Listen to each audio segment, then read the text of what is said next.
projeto do Fernando Diniz seja fazer com que esses dois times conversem dentro de campo. E aí talvez o Ganso ou mais algum reforço seja fundamental. Talvez. Um Ganso no meio de campo, no mínimo, segura a bola com qualidade. Pode não ser eficiente no último passe, como o Fluminense não conseguiu ser, mas estabelece uma outra hierarquia ali no meio de campo. Porque aconteceu poucas vezes no jogo uma jogada dessas em que o Fluminense ficou trançando a bola ali perto da sua própria linha de fundo. A bola passou pela segunda linha e chegou com qualidade ao ataque. Nem ideia de Abel. Isso foi raro. Nem ideia de Diniz. Ficou bem executada ontem. Ideia de Diniz, o que tu está olhando é os dois laterais apoiando no mesmo tempo, para dar amplitude, para dar números no campo adversário. Aí você tem a proximidade entre linha de três atacantes. Né? Tem Gonzalez, aí Luciano e Everaldo. Eles podem atuar próximos. Mas, às vezes, um erro que isso cai, eu vi isso claramente com o Atlético Paranaense de Diniz, ano passado, contra o Fluminense no Maracanã. Você tem uma linha de 5 lá na frente. Uma linha inútil, né? Porque você quer um triângulo. Você quer... Os dois aí, o Luciano e Everaldo, eles têm que baixar para ter condições de receber a bola. Então, você tem exatamente o que o Dapiev identificou. Os dois times. Você tem linha de 5 lá. O Flamengo incorre muito nesse erro da linha de 5. Né? Os jogadores ficam na mesma altura do campo. Sim. E a troca de bola ela fica meio ineficiente. Até Fluminense, a gente viu alguns contra-ataques lá de Flamengo, de Flamengo ganhando a bola exatamente no espaço entre os dois times de Fluminense. Então, eu acho que os dois times têm muito trabalho. Obviamente, 14, 15 de fevereiro, é muito cedo. Mas dois times têm bastante trabalho para fazer ainda. Com o Flamengo, você não... Isso foi a primeira vez que eu estava assistindo o Flamengo. Estava acompanhando mais a seleção sub-20. Mas é que ontem não apareceu uma ideia de jogo muito clara no Flamengo. No Fluminense você vê uma ideia de jogo em formação, mas que ainda não... Né? Que ainda precisa ser... E pode ser aprimorada pela volta do Pedro para fazer isso que o Tim está falando. Porque o Pedro joga fora da área também. Você vê ali coisas que o Flamengo já está com a sua força máxima e ontem não deu para entender a ideia de jogo do time. Os times são feitos de parcerias. A gente não viu parceria nenhuma no Flamengo ontem. Cadê a relação entre Diego e Gabigol? E nem Everton Ribeiro, Gabigol. E nem mesmo Gabigol e Bruno Henrique, que já jogavam juntos no Santos. Eu achei que ali ele falou, você tem um ataque já pronto, mas eles não conversavam. E também, isso é preocupante para o Flamengo, você tem um elenco para administrar. Né? Que é exatamente por isso que contratou o Abel. Né? Aquela paizão e tal. Elenco para administrar. Nem tudo, só 11 pode iniciar. Então, a Arrascaeta começa no banco. Mas ontem jogaram 14, todas as principais contratações da temporada entraram e em momento nenhum você viu assim, não, essa aí é a formação do Flamengo. Sim. Mas, o uruguaio entrando, foi contratado com muito dinheiro, nem inicia, está no banco. Ele entra faltando 20, 25 minutos, ele quer se mostrar. E aí isso é o fatal. Gracinha na zona errada do campo. E aí isso é fatal. Porque ele tem muita habilidade. Ele tem a capacidade de receber a bola e vira 360 graus. Ontem já tem uma piada circulando na internet que o Arrascaeta manteve sua sina de eliminar o Flamengo. E contra o Cruzeiro ele foi decisivo em jogos contra o Flamengo. E acho que uma coisa que prejudicou o ataque do Flamengo também foi uma característica que tanto o Gabigol e o Bruno Henrique têm, que é um dos piores ou pior aspecto do Neymar. Eles acham que não podem ser tocados por direito divino.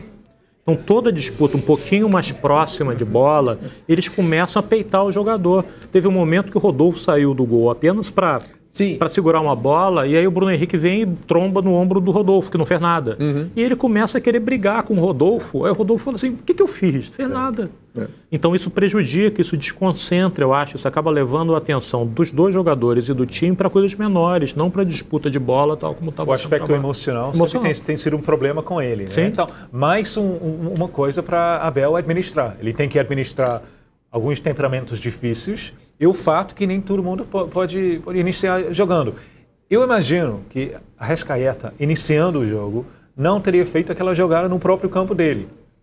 Mas ele tem pouco tempo. Então, foi meio tipo uma gracinha que ele estava fazendo na zona errada do campo. Agora, eu sempre disse aqui que o Flamengo, nesses últimos anos, em que foi se distanciando financeiramente dos seus rivais locais, não conseguiu levar essa distância ainda para dentro do campo. Não. Acho que se você pega os números de forma geral, o Flamengo tem ganhado mais do que perdido dos outros times grandes do Rio.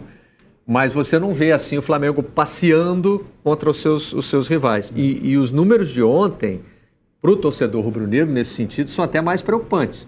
Tudo bem que você tem que levar em conta o estilo de jogo do Fluminense e talvez a proposta que o Abel tenha adotado para confrontar esse estilo, né? Mas é raro você ver o Flamengo num jogo com menos finalizações do que o adversário, né, com o potencial ofensivo que tem. E o Fluminense finalizou 10 vezes contra 8 do Flamengo. E o Fluminense finalizou com perigo. Pelo menos 2 bolas bateram no lado de fora da rede, né? O Diego Alves fez defesa. E o Flamengo teve o quê? Uma chance bem clara de gol? Do escanteio, primeiro tempo.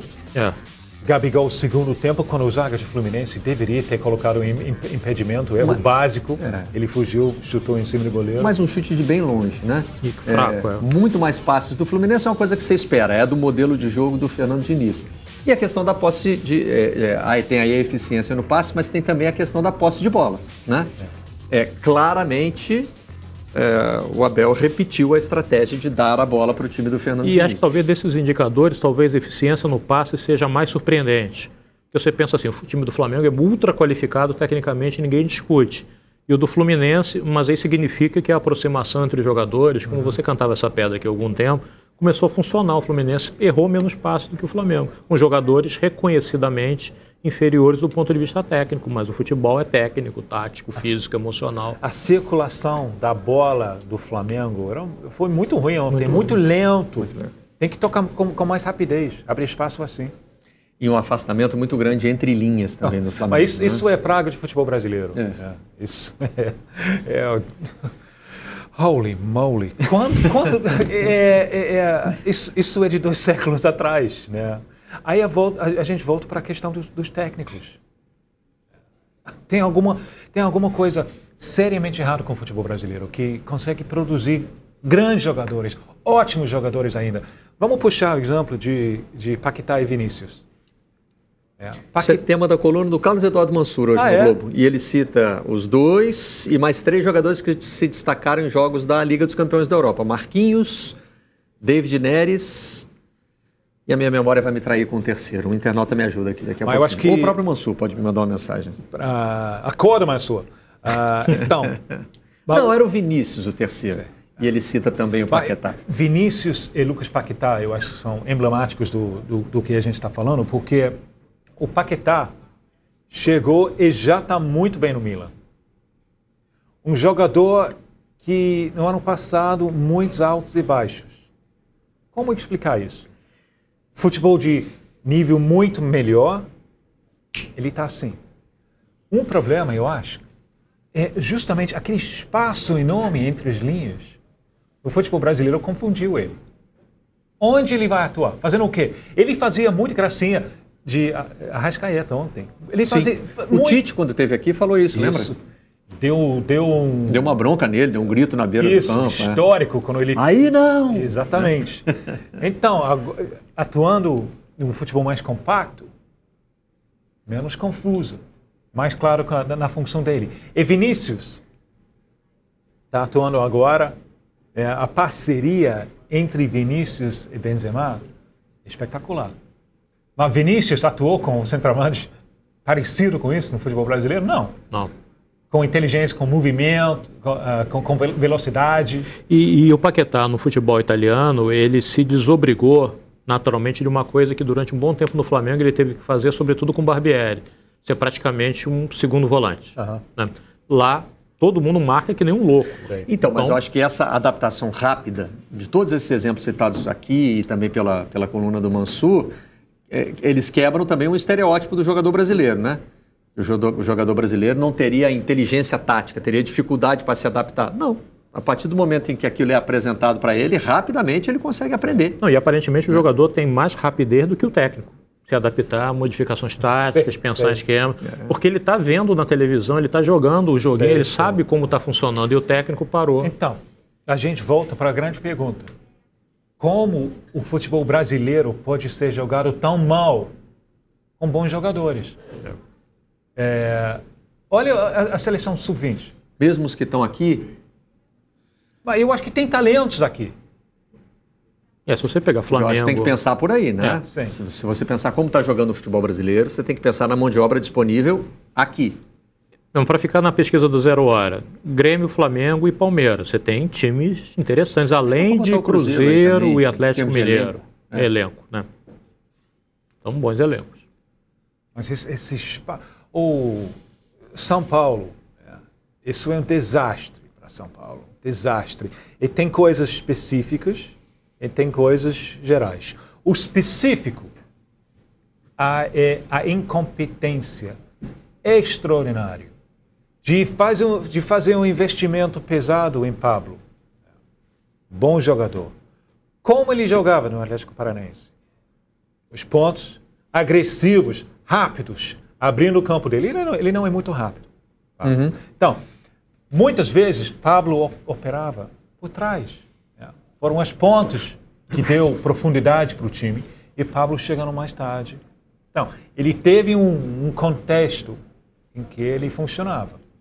Aí São Paulo contratar ele para muita grana. Bota ele junto com Diego Souza para trombar no mesmo espaço. Então, um contexto totalmente diferente.